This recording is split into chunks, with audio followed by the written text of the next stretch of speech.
Nos encontramos en este espacio del periódico Cambio de Michoacán y que hemos titulado Cambio en el Debate.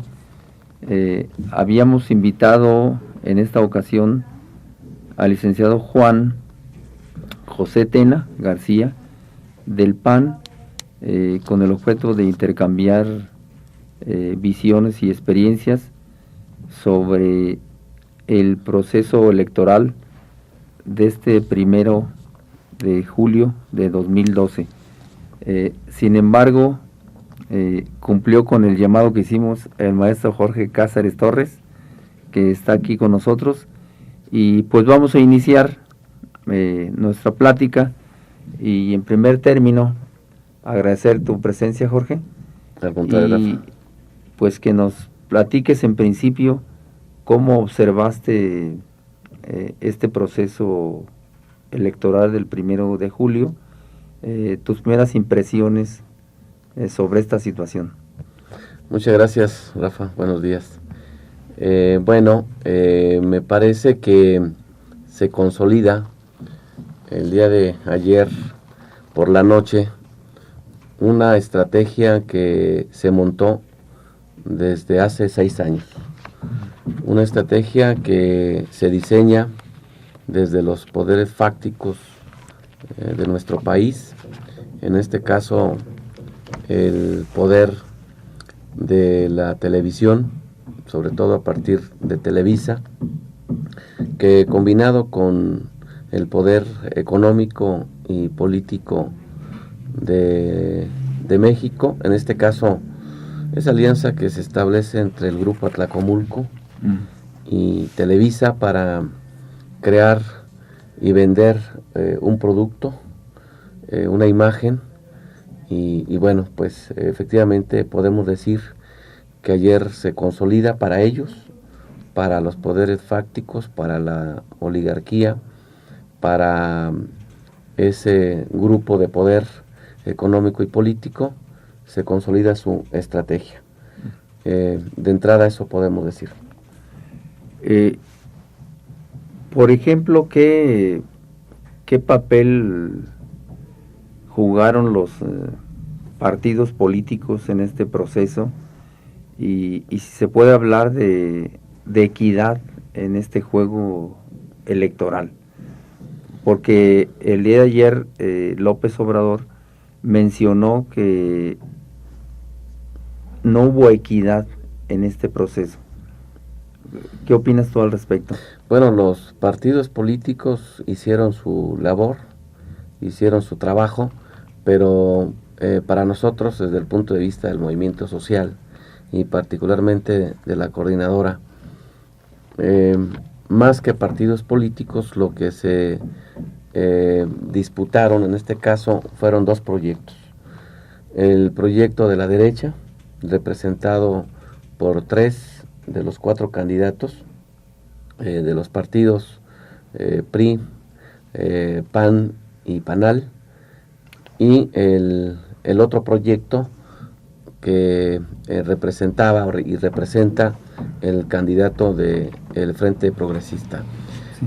Me parece que esto es lo que ayer se disputó en las urnas, efectivamente con una completa inequidad, porque bueno, era de hecho ya una elección de 3 contra 1, si hablamos de proyectos políticos, de proyectos económicos, la derecha, la izquierda, y efectivamente la derecha pues dispuso de recursos públicos, el gobierno federal por su parte, los gobiernos estatales también respaldando al candidato del PRI, e incluso también en el caso del sector magisterial, el Bester Gordillo volvió a poner a disposición de Peña Nieto en este caso su maquinaria electoral.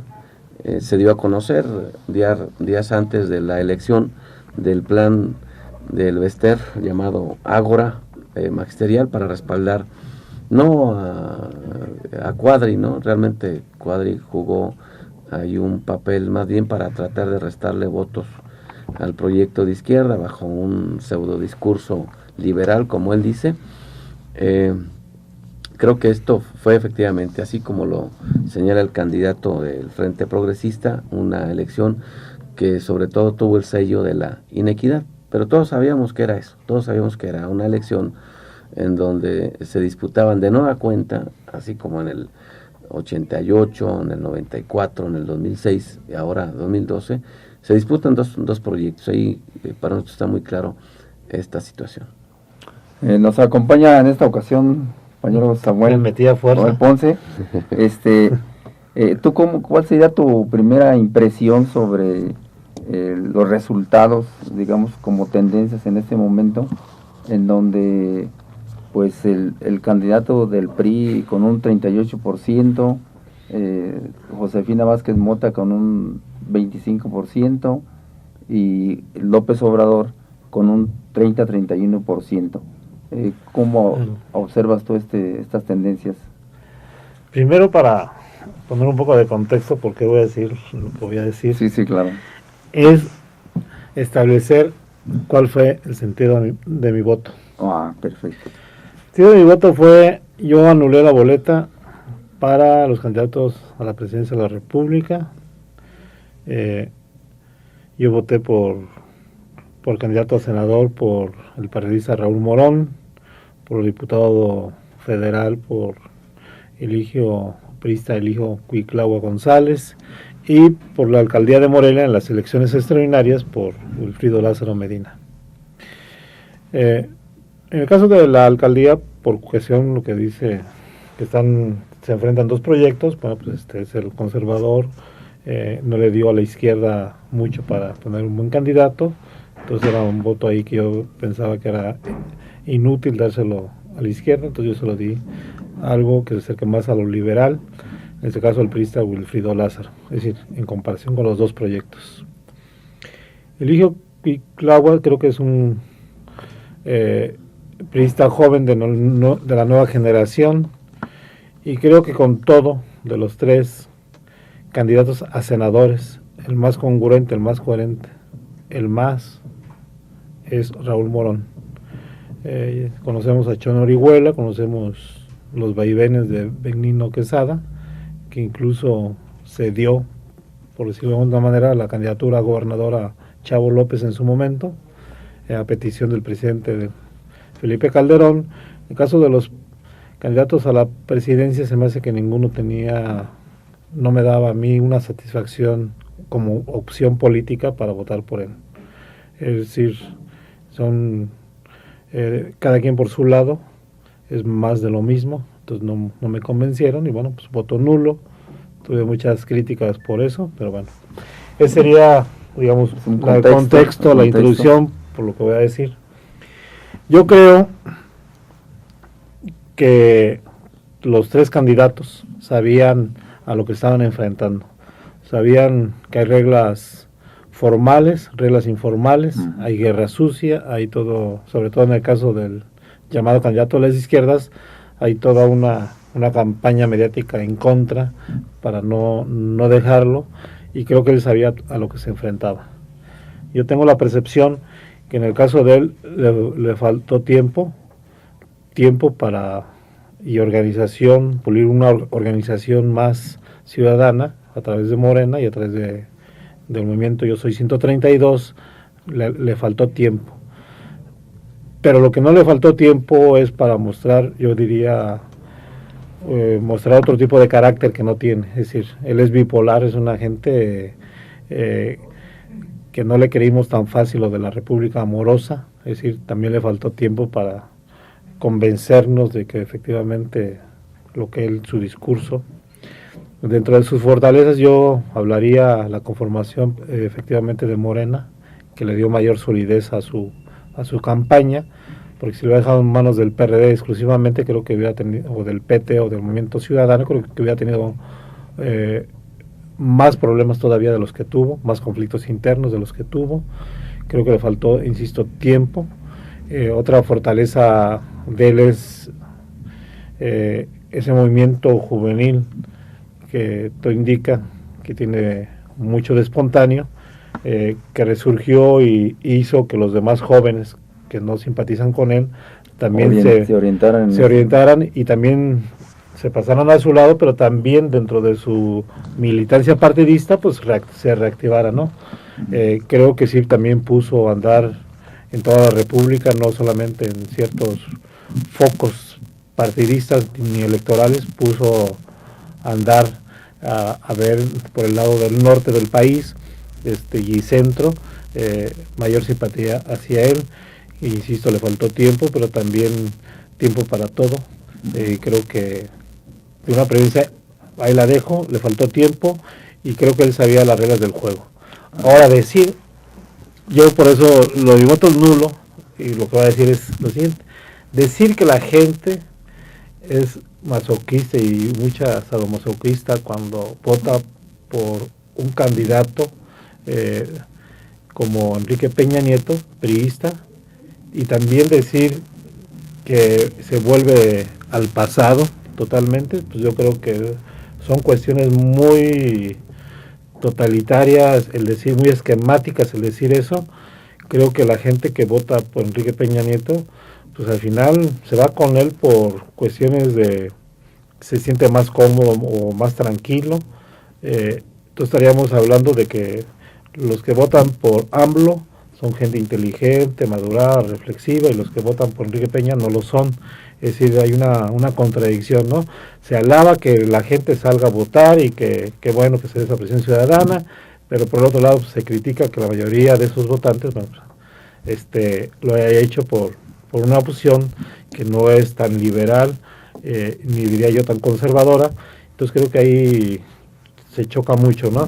Creo, insisto, y para terminar, faltó tiempo para las llamadas izquierdas. Otra fortaleza que me pareció de AMLO interesante fue lo de su gabinete. Creo que fue algo histórico, único, y creo que eso le daba también fortaleza a él. Jorge, pues nos abrió un tema aquí, Samuel, interesante. Tu voto, ¿en qué sentido se orientó? ¿Cómo ves, maneja él debilidades y fortalezas de AMLO, que al final de cuentas pues representa a las izquierdas en México?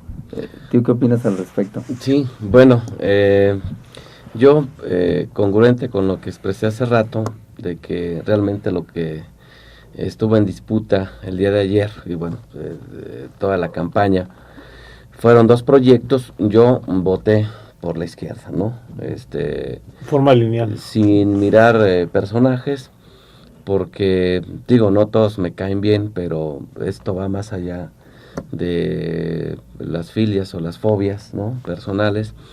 Creo que en el centro efectivamente está esta disputa, y sobre esto quiero agregar, Rafa, a mí me pareció muy evidente el acuerdo ya que traían los partidos de la derecha, porque si observamos la secuencia de cómo fueron apareciendo los personajes el día de ayer, ¿no? Sí, eso es interesante. Primero el comunicado muy escueto del presidente consejero del IFE diciendo, bueno, vamos a salir a tales horas a dar a conocer las tendencias del PREP, como para que la gente estuviera tranquila, ¿no? Enseguida Josefina Vázquez Mota, que adelanta también su intervención, su comunicado o su posición pública, ya seguramente ya con una línea, pues y así efectivamente fue. Ella reconoció, tal vez no de manera explícita, su derrota, pero realmente ella estaba asumiendo que las tendencias no le favorecían. A los pocos minutos Gabriel Cuadri, incluso él mucho más explícito en el sentido de, bueno, ya lo hizo Josefina Vázquez Mota, ya lo estaba haciendo él, e invitaba a López Obrador a que ya saliera a reconocer su derrota. Entonces algo muy maquinado, todo esto difundido por las principales cadenas televisivas, que sabemos el poder que tienen, para que después efectivamente saliera. Aparece en escena el señor presidente. Primero el presidente consejero, ¿no? Que ya dio a conocer las tendencias efectivamente del PREP, ya estaba todo montado para que saliera Felipe Calderón, creo yo, de manera anticipada, ¿no? A mí me parece que lo que ayer se configura es un albazo, porque si el propio presidente consejero está diciendo, bueno, pero estos no son resultados, son tendencias, ¿no? del PREP, y vamos a esperar al miércoles a que se empiece a dar el conteo distrito por distrito, que son 300 distritos que componen electoralmente el país. Ahí ya prácticamente se consuma ese acuerdo, porque prácticamente Felipe Calderón lo que hace es ya levantarle la mano a Enrique Peña Nieto, decirle que va a contribuir con él, colaborar con él para entregarle bien el gobierno y para preparar la transición. Y ahí me llama la atención algunos elementos que ya aparecen desde el discurso de Vázquez Mota. Vázquez Mota dice, bueno, pero vamos a continuar con el tema del combate al crimen organizado, las reformas estructurales. Es lo mismo que menciona el presidente, y es lo mismo que después de que le levanta la mano el presidente a Enrique Peña Nieto con su discurso, es lo mismo que asume Enrique Peña Nieto, ¿no? En un discurso un poco desilvanado, pero toma como parte fundamental esto que ya traían como acuerdos, es decir, que esperamos con el nuevo gobierno más de lo mismo.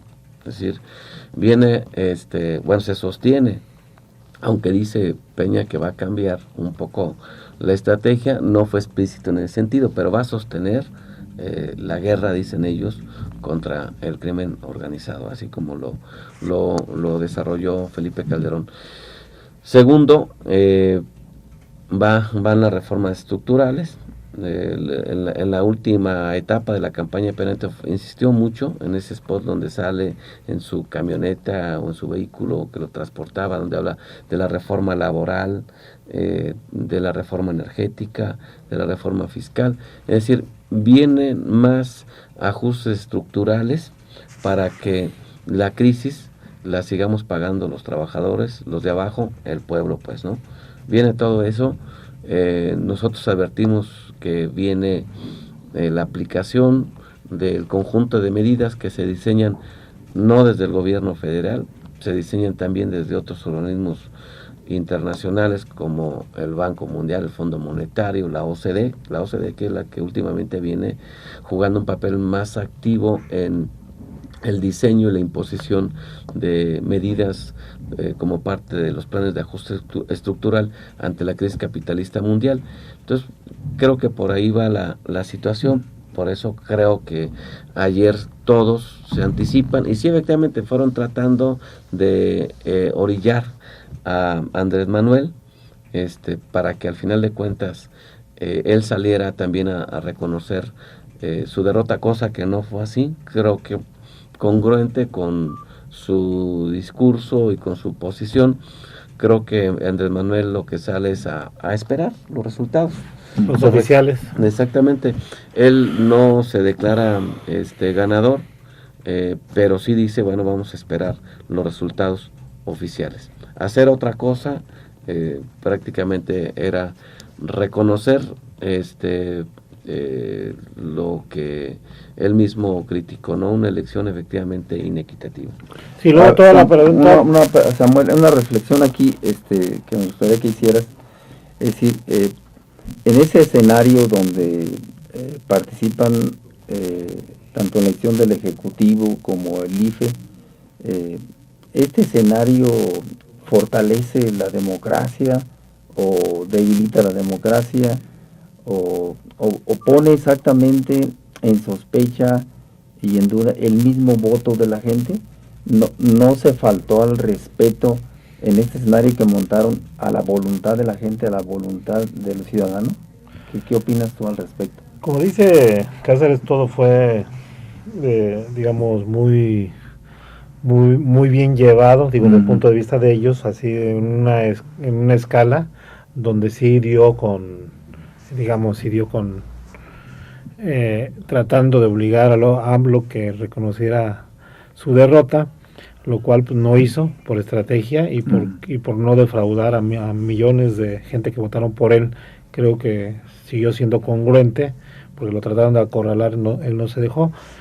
Pero yo creo que la cuestión de todo eso no demerita el voto, la participación de la gente, ni el voto. Es decir, si hubo irregularidades, si se va a judiciar otra vez la elección, bueno, pues que se demuestre que efectivamente hubo muchas irregularidades del voto. En el sentido, yo no hablo de la etapa anterior, Jorge. La etapa anterior, la inequidad en los gastos de campaña, es cierto, lo hemos visto procesos tras procesos y no pasa nada, es decir, rebasan gastos, incluso aquí propio en Michoacán, ¿no? El caso de la anterior elección con la entonces candidata panista, Luisa María Calderón, fue un rebase también burdo, exagerado y vil, y no pasó nada. Entonces yo creo que no va a pasar nada a nivel federal, creo. Habrá que esperar porque creo que hasta enero pueden dar ese tipo de resolución. No creo que se haya faltado respeto al voto, no creo que se le haya, creo que yo insisto, faltó tiempo. Y creo que también yo veo lamentable que el movimiento social, las izquierdas, no hayan logrado acortar esa distancia, cuando menos. Lo ideal hubiera sido que ganaran, no hayan podido cortar esa distancia y que se vean en una encrucijada, sobre todo, yo diría, en gran parte, el magisterio democrático en el país, ¿no? Es una encrucijada porque lo están poniendo ustedes un gobierno moreliano priista, un gobierno estatal y ahora un gobierno federal. Si se confirma el triunfo de Enrique Peña Nieto, y entonces lógicamente si ustedes ya empezaron a sentir un golpeteo de los priistas, de los gobiernos priistas, pues creo que va a ser todavía más fuerte, ¿no? Entonces ustedes tienen que recomponer su estrategia para ver cómo soportan y cómo logran rebasar, yo creo, esas presiones que van a tener con su movimiento. Pero bueno, regresando al tema, no se violenta el voto. Al respecto, sí, a ver, Jorge. Para mí sí, Rafa. Yo sigo creyendo que en el país realmente no se ejerce la democracia, ¿no? Porque es cierto, algunos podemos salir a votar y votar libremente, así como ya lo manifestó Samuel, como yo también lo manifesté, estamos diciendo incluso por quién votamos, pero ¿cuántos miles o millones fueron coaccionados por los partidos políticos, en este caso los partidos de la derecha, o incluso hasta por algunos otros actores, ¿no? Como desde la propia imagen que se va construyendo en la televisión, en este caso para el candidato Peña, se manipula la conciencia de la gente. Entonces, efectivamente, sí hay que distinguir a quienes optaron por el proyecto de la derecha y quienes optaron por el proyecto de la izquierda. Ayer aparecía en las redes sociales, por ejemplo, comentarios en el sentido de, recurriendo a personajes, Samuel, sí. Por ejemplo, acá se decía, porque además lo hicieron público también, Gael García Bernal hizo público su voto a favor de Andrés Manuel, Demian Bichir, la propia cantante Julieta Venegas, entre otros hicieron público, ya no se diga lo que tú comentabas, el gabinete, tan solo el gabinete de Andrés Manuel López Obrador, ¿no? Sí hay una diferencia con los sectores que votan por la derecha, ¿no? En esto pues hay muchos matices, pero obra todo esto, la labor de la televisión, la imagen que se vende, de un producto, Por otra parte, la coacción, el corporativismo que no deja de estar ahí presente a través de los sindicatos charros, de los sindicatos blancos que están en la CTM, que están en las corporaciones. Entonces, no podemos hablar, lamentablemente, de que vamos dando pasos hacia un régimen democrático. Creo que al contrario, hay una involución allí, porque ya ni siquiera son los partidos. Alguien hablaba de la partidocracia, ¿no? Realmente quien está detrás de todo eso es un grupo de familias, ¿no?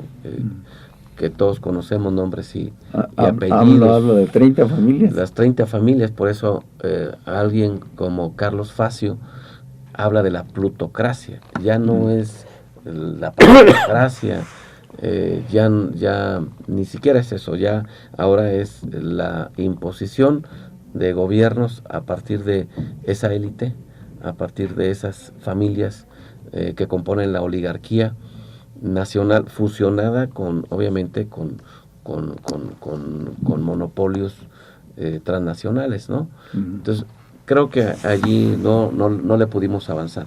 Y tiene razón Samuel, también hay que reconocer que ahora el panorama, no solamente para la CENTE, o en el caso de la sección 18 en particular, sino para todo el movimiento social y para toda la izquierda, va a ser más complicado, es adverso.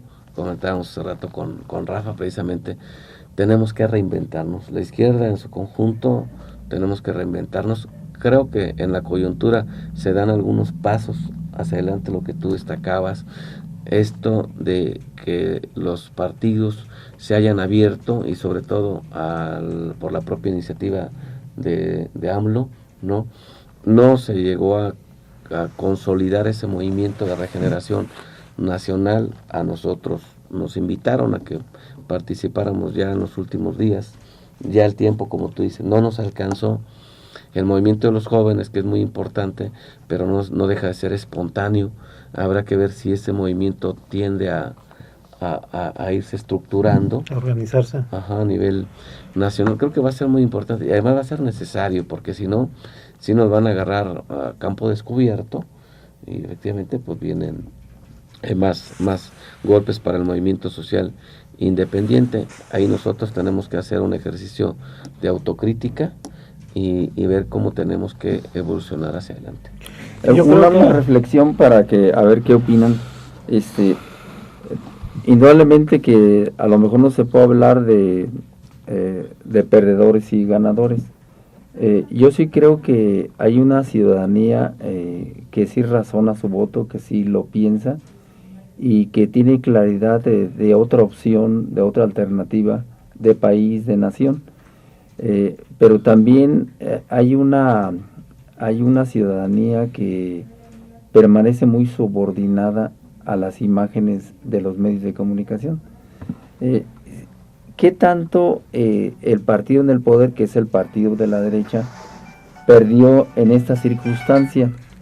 ¿Qué tanto el PAN, como algunos consideran miembros activos del PAN, que incluso Germán Martínez Cáceres acaba de publicar en el periódico Reforma, y tituló así, Desastre? Es decir, ¿qué tan grande es el desastre para la derecha en el poder, para el PAN, estos resultados electorales? Hasta ahorita como tendencias, ¿qué opinan al respecto? Yo voy a decir algo que dijo hace rato Cáceres, y tú lo mencionaste ahorita de inicio. Yo creo que puede haber varios tipos de votos, ¿no? El voto razonado, que incluso se da en la propia derecha, ¿no? Sí, los propios priistas, panistas, hay un voto razonado, ¿no? Están convencidos ellos ideológicamente, ¿no? Hay otro por conveniencia, ¿no? Me conviene estar así porque me siento cómodo, tengo un trabajo en gobierno, tengo un trabajo en la empresa, pues ¿para qué le muevo, no? Y otro voto por instinto, ¿no? Voto que no lo tienes tan definido y por instinto pues voto por él, pues votas por la figura incluso. De los tres, que me cae bien, pues está más bonito Enrique Peña Nieto, es más líder AMLO, pues es mujer, cuestión de género, entonces por instinto ahí te vas, ¿no? Que es el voto que llamamos el voto de los indecisos, ¿no? Que hay muchos votos, bueno, y aquí hago algo, dicen que las encuestadoras que fallaron en demasía, por la mitad de la diferencia, y me decía un especialista ayer, dice, mira, lo que pasa es de que te das cuenta de 12 a 15% de indecisos, esos tómalos como votos, en la gran mayoría para AMLO. Es decir, ¿qué le faltó a AMLO? Pues, vuelvo a lo mismo, tiempo, ¿no? Y una estrategia. Y esa es una. La otra, que hay que recordar que lo que estamos hablando es el caso mexicano. Pero si nos vamos a experiencias en propio Chile, con Salvador Allende, en propio Brasil con Lula, en propio Evo en Bolivia, nos damos cuenta cómo las izquierdas de aquellos países lograron rebasar a toda esa, digamos, a esos ricos, a todos esos corporativos, a la iglesia, etcétera, etcétera, y lograron triunfar. Es decir, estamos hablando, nos estamos quejando de lo que le pasa a la izquierda, pero hay que ver las experiencias de los demás que aprendieron de los errores. Incluso Lula fue moderando su discurso, que era muy radical al inicio, y logró tener, pues, llegar a la presidencia e imponer medidas, digamos, de rechazo social que la derecha no hubiera podido implementar, solamente un agente de izquierda, y medidas antipopulares, como el caso de las pensiones. Entonces creo que debemos aprender de esas experiencias y debemos entender varias cosas. Primero, como dice Jorge, hay que reinventar movimientos sociales, la izquierda en total, porque finalmente el PRD, digamos, como cuestión para un partido de izquierda, a Moreno no le alcanzó, pero el PRD en su caso, creo que se volvió muy electorero. Descuidó muchas cosas a las bases, sus bases de inicio. El partido perdió el movimiento. Sí, perdió muchas demandas sociales, las dejó ahí a la y se van, no las hizo suyas. Entonces, bueno, pues no se puede esperar, si no hay algo bien estructurado, que por eso AMLO, yo al principio no lo entendía, lo de Morena, cómo logra estructurar un equipo casi hasta paralelo del partido, pues para que no se le jugaran sucio.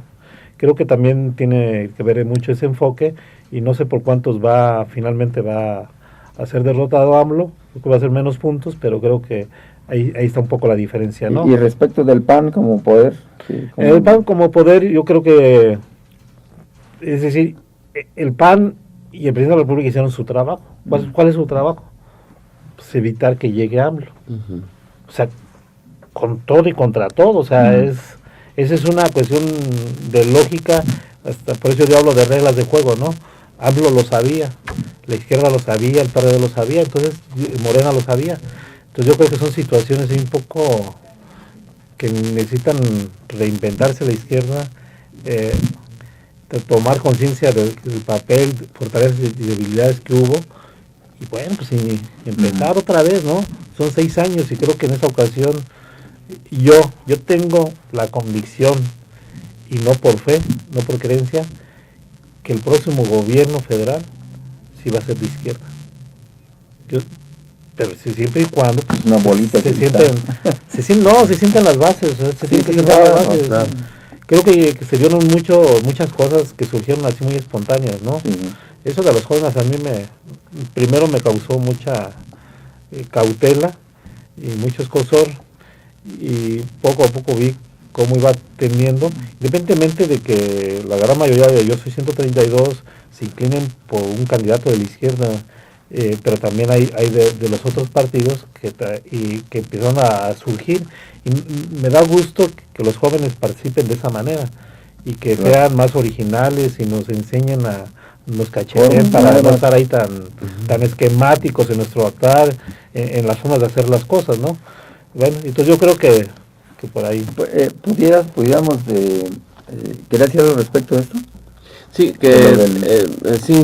yo creo, efectivamente, como dice aquí el compañero Samuel, que al final de cuentas había un arreglo allí, y por eso hasta al presidente se le ve contento. Yo lo noté así cuando da su mensaje, ¿no? Realmente ellos como clase no pierden, o sea, ellos como grupo político, económico, conservador, no pierden, sostienen el modelo. En la alternancia ganan. Que ya lo había adelantado Fox, ¿no? O sea, Fox ya desde antes había dicho vámonos con el puntero, ¿no? Fue más abierto. Yo creo que más sincero, más canijo. Ahí lo mandaron, pues, ¿no? Para que dijera eso. Sí, eso hirió un poco ahí a lo mejor a Vázquez Mota, pero ella sabe que va a tener su recompensa. A lo mejor hasta la agregan al gabinete de Peña Nieto, ¿no?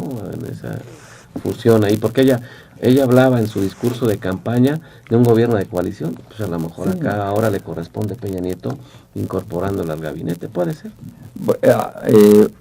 Por último, una reflexión. Sí es posible que a través del escenario electoral, ya apunta Samuel algo interesante, en el futuro pueda acceder la izquierda al poder. En este escenario electoral, donde todavía se compra, se vende el voto, donde el dinero parece que es fundamental en la compra, venta de conciencias, y que sigamos teniendo confianza en estos procesos electorales para acceder al poder y, como dicen algunos, ser civilizados en ese sentido. ¿Qué opinan ustedes? A ver, yo creo que no solamente es una pretensión de que la izquierda pueda gobernar y pueda desde ahora empezar a trabajar para el 2018. Yo creo que es una necesidad. No solamente los sectores que nos reconocemos de izquierda, es una necesidad para el país. Es que el país está al borde del colapso, al borde del despeñadero, ¿no? La única manera de sostener... ¿Des qué? Despeñadero. Despeñadero. La única... No, ahora vas al revés. Despeñadero. Oye, de veras, no lo había pensado. Sí. La única manera que tienen, en este caso, los de la derecha, los de arriba, para sostener su modelo, es aplicando medidas más drásticas, antipopulares, antilaborales, y llevándonos hacia un escenario de mayor fascismo. Creo que es aquí lo peligroso, es lo riesgoso. Eso, ¿en qué puede desembocar? Incluso en que la gente ya no crea en las elecciones y que empiece a organizarse de otra manera. Anoche, en medio de la impotencia de algunos que uno lee ahí en las redes sociales, eso decían, bueno, pues entonces si no se puede por este medio, pues hay que buscar otros medios. Entonces eso también, digo, puede generar mayor tensión en el país. No está cancelada esa opción. No. La de las armas. Yo creo que no, pero digo, eso puede tener altos riesgos y altos costos para el país, ¿no? Entonces creo que efectivamente es una necesidad el empezar desde ahora a trabajar desde la izquierda para que en el 2018 cambien las cosas, es una necesidad. Yo estoy convencido de eso. Samuel. Igual, yo creo que la izquierda está perdiendo oportunidades, tratando de llegar al poder por la vía exclusivamente electoral y no en hacer un trabajo, insisto yo, de base, un trabajo sobre el terreno, de organización, de delinear bien ideológicamente en dónde está situado. Creo que, insisto, yo voy a insistir siempre que les faltó tiempo a AMLO en especial. Lo de los chuchos, lo que esas alianzas que hicieron también les pegaron, les quitó mucho crédito, por eso lo de Morena, y creo que se ve un periodismo muy incongruente. AMLO trató de separar, Morena es más congruente, es más consciente, y el PRD, bueno, pues sigue siendo electorero, ¿no? Creo que es cuestión de tiempo, es cuestión de empezar a trabajar. Hay que esperar efectivamente lo del miércoles, cuál va a ser el posicionamiento de AMLO. Yo creo, en todo caso que acepte la derrota, la va a aceptar convocando a la sociedad civil, a la sociedad en general, pero a la sociedad civil en particular, a empezar a trabajar rumbo al 2018, pero no solamente en ese sentido, así cuestiones de manera electoral, ¿no? Sino realmente a compactar, a organizar, a estructurar a las izquierdas para cuando lleguen, si llegan al triunfo electoral en 2018, sea un triunfo sólido, donde incluso soportar un golpe de Estado en cualquiera de sus figuras, ¿no? De sus figuras. Yo creo que es por ahí la cosa. Ya no están corriendo. Bueno, pues aquí le dejamos entonces y continuamos platicando sobre este tema que es interesante. Claro que sí.